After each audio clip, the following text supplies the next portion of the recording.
Next, we're going to turn our attention to AXR4's virtual mixing console, the dspMixFX AXR software, which facilitates real-time mixing and processing. Right, so let's have a little play with the mix, just some leveling and panning, which we can do inside this mixer here. The levels are pretty sweet. The levels are okay, yeah. Have a bit more snare maybe. Rides it quiet. So let's do a bit of, I think panning is going to help because everything is coming in mono, so straight up in your face. A little bit of snare, a little bit to the left maybe. A little bit to the right. On the old hats.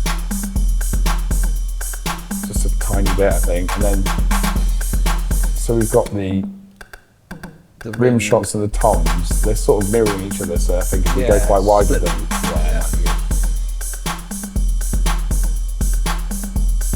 The other thing we can do is, so you've got high pass filters in each channel that we can turn on.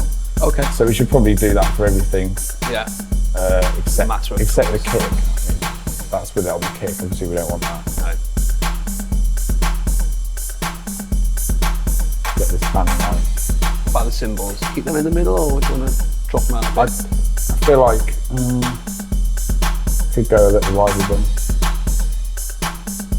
Maybe go the other side to the hats. Yeah. Yeah, that feels nice actually.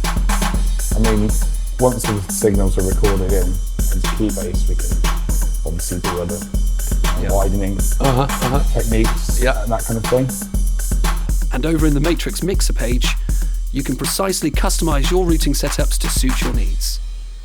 Now we've balanced out the mix, let's turn our attention to processing.